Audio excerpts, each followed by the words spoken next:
Masih di topik ngomongin soal hambatan-hambatan dalam komunikasi, dan salah satu hambatannya adalah kenapa belibet waktu ngomong. Ya, jadi kita sebelum masuk ke solusi, kita cari tahu dulu akar masalahnya. Jadi yang pertama adalah kamu nggak tahu mau ngomong apa, akibatnya jadi belibet, ya. Atau idenya ada, tapi bingung mulai dari mana, oke? Atau mungkin dia ngomong sesuatu, kamu pengen langsung jawab, dan kamu nggak tahu harus jawab apa, akhirnya tiba-tiba jadi ngeblank, akhirnya jadi belibet. Atau yang berikutnya, blank total, semua hilang kayak tab browser yang tiba-tiba nge-freeze, ya. Jadi kenapa bisa gitu? Basically teman-teman, ini gue mau sharing ya penyebab kalian kenapa bisa belibet, karena otak kita tuh nggak terstruktur ya, pikirannya acak, nggak ada pola yang jelas, dan hasilnya ngomong jadi lompat-lompat, belibet deh. Kurangnya kebiasaan atau latihan. Jadi habit itu penting, otak butuh repetisi untuk lancar berpikir. Apalagi kalau kita menjawab persoalan yang belum pernah kita tahu, akibatnya kita akan jadi bingung. Nah, ketimbang kamu bingung, menurut gue pribadi, gue akan bilang aja nggak tahu, atau belum tahu, atau belum pernah mendengar informasi tersebut sehingga gue nggak tahu harus jawab apa. Begitu ya, daripada lu belibet atau salah ngomong. Terus berikutnya adalah pola pikir yang belum terbentuk ya. Jadi kalau nggak biasa mikir terstruktur, pas ngomong jadi kayak puzzle yang belum lengkap ya. Solusinya adalah build habits, fix pola pikir dan lakukan aksi ya. Oke. Dan what you need to know adalah latihan struktur pikiran, gunakan metode 3P ya, point, proof, and conclusion. Sebelum ngomong, pikirin dulu poin utamanya ya, which is poin utama di sini adalah tujuan lu mau ngomong hal tersebut untuk apa sih. Contoh, misalnya lu ditanya, gimana cara menangani banjir? Ya, tentunya gue juga bingung, menangani banjir gimana? Nah, kalau based on struktur ini, gue akan nanya dulu, kenapa lu nanya ke gue cara menangani banjir? Kan gue bukan ahli banjir dong. Kenapa sih? Nah, itu my point utama. Lu bisa pakai template ini ya. Kita menanyakan tujuan seseorang, kenapa menanyakan pertanyaan itu. Oke?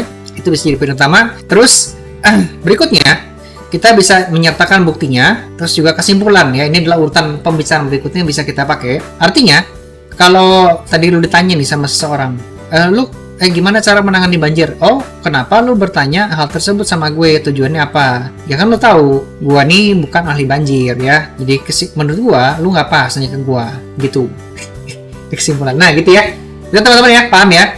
Terus, bangun kebiasaan berbicara. Ya, jadi latihan ngomong sendiri depan kaca atau depan kamera ini menolong banget untuk kita lebih lancar ngomong dan mensinkronisasi antara pikiran dengan mulut yang mau dipakai untuk menyampaikan ide dari kepala. Kemudian kita bisa membuat jurnal untuk melatih pola pikir yang terstruktur, dan akhirnya di poin yang ketiga, ini jangan takut salah, karena basically gini teman-teman ya, kita tuh takut salah karena takut dinilai buruk atau jelek sama seseorang. Seperti yang gue bilang di awal-awal video, 90% masalah komunikasi itu bakal beres kalau kita nggak terlalu peduli sama kata-kata orang. Jadi, kalau kamu nggak peduli sama kata-kata orang, that's really good. Pada akhirnya, kamu bisa all out dalam berbicara. Ya, terus ketika all out, kamu mesti meningkatkan yang namanya intensitas supaya otak kita makin lancar nyusun ide. Poinnya adalah, semakin sering ngomong, otak bakal makin encer, makin loncer, dan makin seperti jalan tol ya untuk menyampaikan ide ya, gitu. Belibet bakal lebih dihindari. Belibet itu wajar, asal jangan dibiarkan jadi kebiasaan. Fix pola, biasakan latihan, dan belajarlah menikmati proses. Nah, gue mau share ini ke teman-teman ya. Jadi kalau ngomongin soal belibet ya, seperti yang tadi gue bilang, kuncinya sih kita rajin ngomong, rajin latihan. Gue ini baru bikin konten lagi kurang lebih dalam waktu sebulan terakhir ya. Jadi sebulan ini gue baru bikin konten lagi. Sebelumnya gue banyak melakukan mengetik, gue banyak ketemu orang di lapangan, gue lebih banyak mendengar daripada ngomong. Hasil akhirnya gue tuh nggak tahu gimana, gue jadi kaku ya pas ngomong mulai pertama kali ya. Jadi kayak gue ngerti informasi apa yang mau gue omongin, gue tahu harus ngomong apa, tapi ketika mulut ngomong kayaknya informasinya kepanggilnya tuh kayak pelan banget. Nah, itulah yang terjadi ketika kita jarang ngomong ya, jadi lemot, loadingnya lama. Oke? Jangan sampai kita berhenti ngomong. Sebisa mungkin setiap hari ya, gue patokan gue sih setiap hari kita tuh minimal bikin satu konten, berbicara sama orang, menerangkan sesuatu.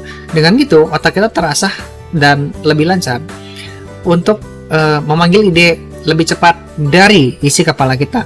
Dan mengolah sebuah ide dari berbagai macam informasi yang ada di kepala kita itu bakal jauh lebih lancar kalau kita ngomong juga setiap hari. Kalau ngomongin jarang-jarang, ya informasi yang dipanggil pun akan jadi jarang-jarang, jadi susah ketanggilnya, even lu tahu harus ngomongnya apa, ya.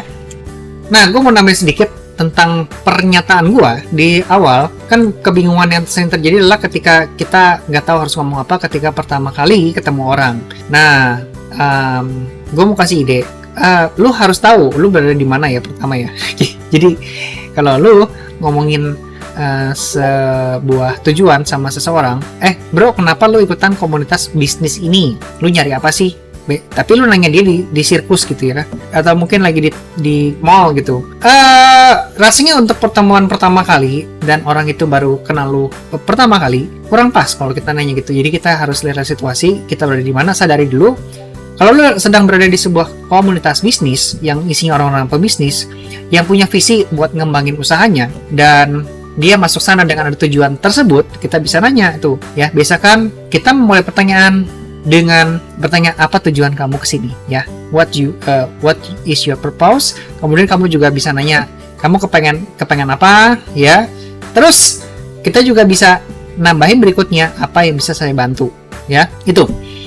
Oke, nah dengan begitu lu membangun dengan namanya pembicaraan supaya lebih lancar. Kalau kita masuk ke persoalan yang nomor 2, which is artinya nggak tahu harus jawab apa, tiba-tiba diserang pertanyaan, otak langsung ngeblank kan?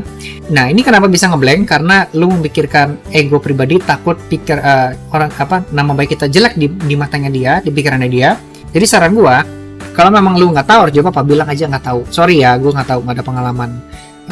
Dan sebisa mungkin kita cari referensi. Mungkin lu harusnya nanya ke siapa gitu ya. Oke, itu dia untuk pembahasan kali ini. Semoga bermanfaat. Kita langsung lanjut ke modul berikutnya.